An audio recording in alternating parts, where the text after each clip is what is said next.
Buo na lang gyapon ta sa live guys. So ito na yung part 2 na video natin dito sa fuel tank. So yung part 1 natin guys, natapos na natin ang welding at ito na yung inside fuel tank. So bago natin simulan yan o bago natin wiwildingin, ipakita ko muna sa inyo yung mga tropa natin kasi busy din sila. Si kuya naghihigpit, nagtakip na ng manhole at ipakita ko sa inyo dito talaga sa loob ng tangke. Yung mga butas na yan o yung mga tubo na yan, gamit nito. Iba-blind natin yan. So yan kasi guys, yun yung nangyari. Bakit nag-manual blind tayo? Gawa na tayo na wala tayong penetrant o ligtis sa welding natin. Kaya wala tayong magawa. Buong tangke na yan guys, ililigtis natin. Kaya gamit nun, iba-blind natin lahat ng linyada na pumapasok. Pati sa labas, yung sa mga filling at saka sa overflow, wala kasing plans dun sa loob. Kaya dito sa labas natin, inaba-blind. Habang tayo naman, wiwildingin natin yung crack. So itong fuel tank na to guys, so gas free na to, lahat ng testings, okay na yan. Kahit ganun pa man, na free na siya sa gas, lahat ng fumes, so mga toxic dyan sa loob ng tangke. Hindi natin talaga maiwasan na kabahan talaga kasi fuel tank yan eh. So yan guys, yun yung last na natin ng welding sa loob na ng tangke.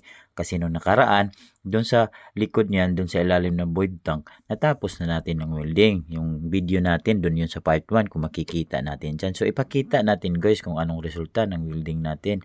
So ito na yung resulta ng welding natin. So kunti lang siya ng crack. O, kaya yun yung nilear lang natin yan guys kasi gawa nga ng hindi mag-grind kasi kantuhan.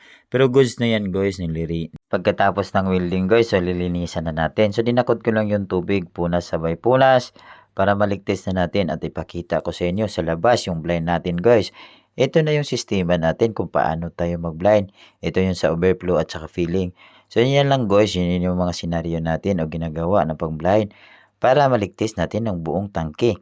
Ito yung madaling pamaraan o ito yung paraan ko. Yung sa paraan ko lang, kasi bawat tao kanya-kanyang paraan.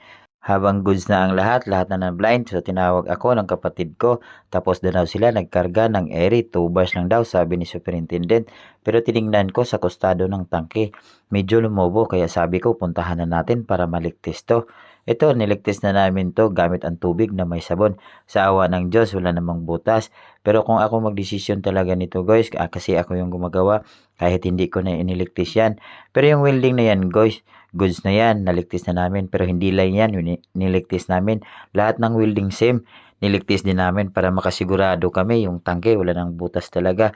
So kung umabot ka man ng video na to, maraming salamat sa papanood sa inyo. Thank you and bye-bye.